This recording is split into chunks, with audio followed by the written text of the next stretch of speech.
Assalamualaikum warahmatullahi wabarakatuh. Di sini saya akan membuat tugas hukum laut internasional,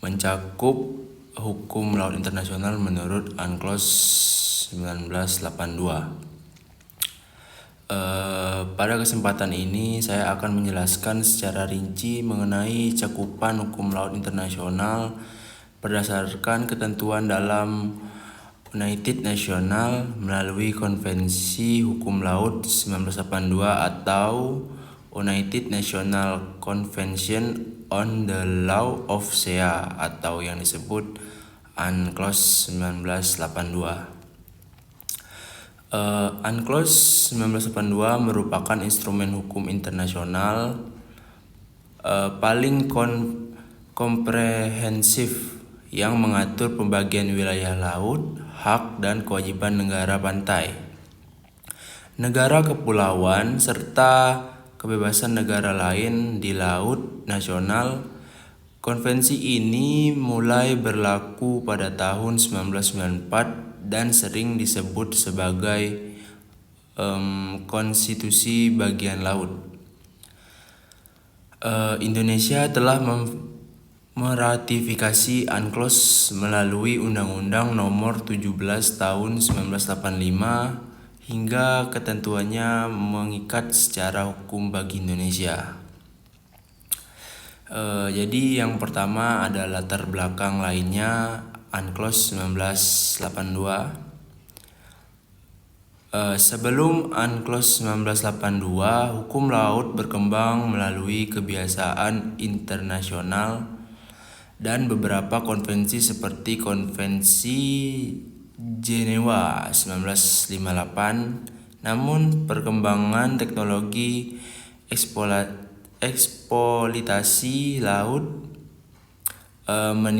mengikatnya kepentingan ekonomi menyebabkan munculnya kebutuhan aturan yang lebih jelas.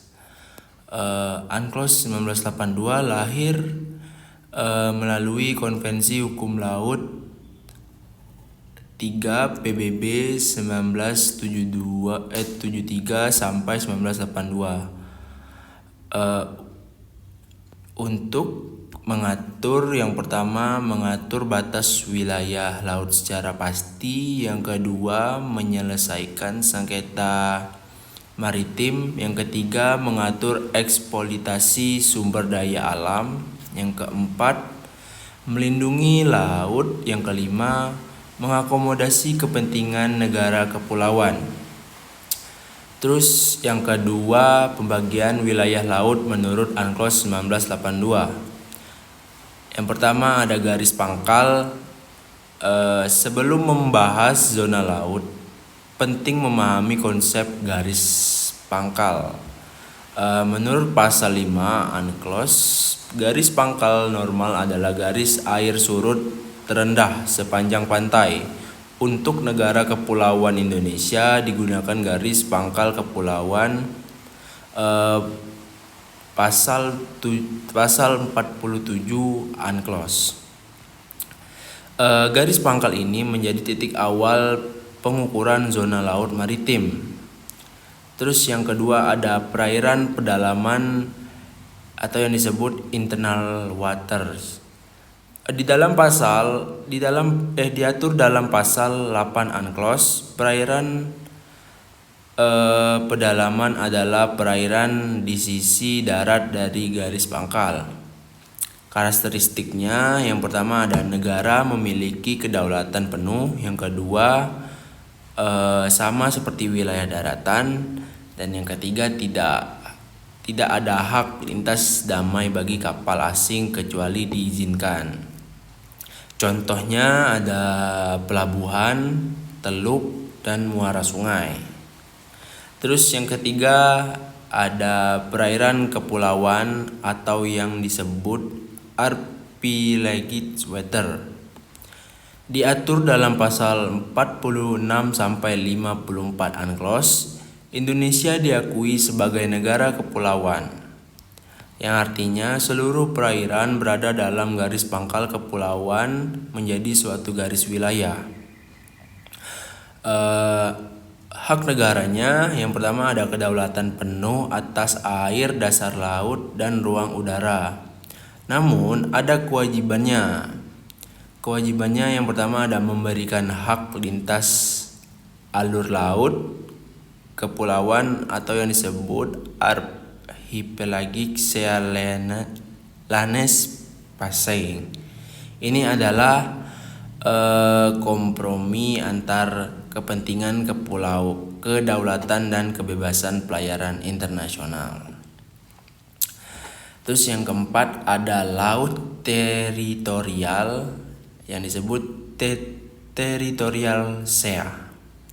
Diatur dalam pasal 2 sampai 32 UNCLOS. Batasnya 12 mil laut dari garis pangkal. Adapun hak negaranya yang pertama ada kedaulatan penuh atas laut, dasar laut, dan ruang udara. Yang kedua ada berhak membuat hukum nasional. Terus ada hak kapal asing, hak lintas damai atau yang disebut incognate passing.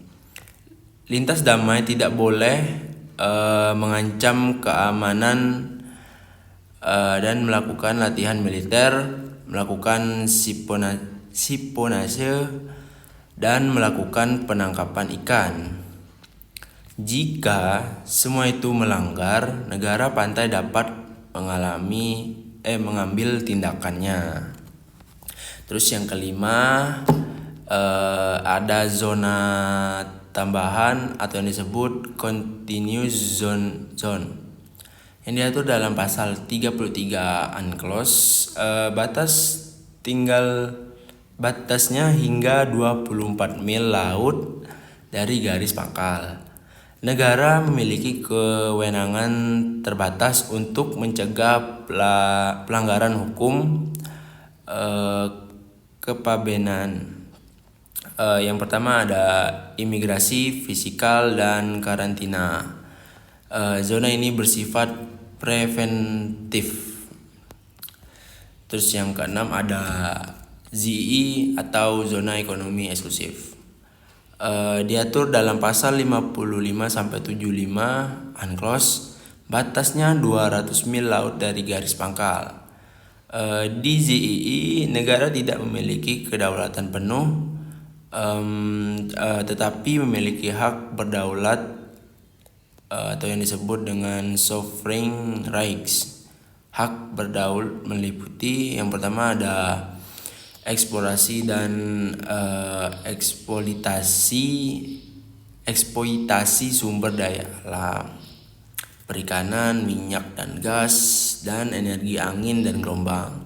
Namun negara lain tidak memiliki kebebasan navigasi dan kebebasan penerbangan, pemasangan kabel di bawah laut. Contoh kasusnya ada illegal fishing di ZEE Indonesia. Terus kita lanjut yang ada ketujuh, yaitu landas kontinen atau yang disebut continental shelf. Diatur dalam pasal 76 UNCLOS. Landasan kontinen adalah dasar laut yang merupakan kelanjutan alami daratan. Batasnya minimal 200 mil laut dan maksimalnya 350 mil laut jika memenuhi syarat geologis. Negara memiliki hak eksklusif atas sumber daya mineral, sumber daya non-hayati, dan organisme dasar laut. Hak ini tidak bergantung pada pendudukan fisik. Terus kita lanjut ada yang ke-8. Yang ke-8 itu ada laut lepas atau yang disebut high sea, yang diatur dalam pasal 86 sampai 120 UNCLOS. Laut lepas adalah wilayah di luar yurisdiksi negara manapun. Berlaku prinsip freedom of the sea. Kebebasan meliputi Yang pertama ada navigasi, penerbangan, penangkapan ikan, dan penelitian ilmiah. Namun, tetap tunduk pada hukum internasional dan kerjasama global. Terus kita akan membahas yang ketiga, ada perbedaan kedaulatan dan hak berdaulat. Kedaulatan penuh berlaku di perairan pedalaman, perairan kepulauan, dan laut teritorial. Hak berdaulat berlaku di ZII dan landasan kontinen, yang artinya di ZII negara tidak bisa melarang kapal asing melintas, tetapi melarang eksploitasi sumber daya tanpa izin. Terus kita bahas ada yang keempat, ada relevansi bagi Indonesia. Sebagai negara kepulauan terbesar di dunia, yang pertama UNCLOS memperkuat konsep wawasan Nusantara. Terus yang kedua mengakui keutuhan wilayah Indonesia, dan ketiga ada memberikan hak atas ZII seluas 6 juta km. Yang keempat ada melindungi sumber daya laut. Indonesia juga aktif dalam menyelesaikan sengketa maritim melalui Mahkamah Internasional dan ITLOS. Terus yang kelima, kesimpulannya, yang pertama UNCLOS 1982 merupakan dasar hukum utama hukum laut internasional. Yang kedua ada wilayah laut bagi menjadi beberapa zona dengan tingkat kewenangan berbeda. Yang ketiga ada negara memiliki kedaulatan penuh di laut teritorial. Yang keempat, negara memiliki hak berdaulat di ZII dan landas kontinen. Yang kelima ada laut lepas merupakan wilayah bebas untuk semua negara. Yang keenam, bagi Indonesia, UNCLOS sangat strategis dalam menjaga kedaulatan dan sumber daya alam. Jadi demikian penjelasan saya mencakup hukum laut internasional. Jika ada kata yang salah saya mohon maaf. Wabillahi taufiq wal hidayah. Wassalamualaikum warahmatullahi wabarakatuh.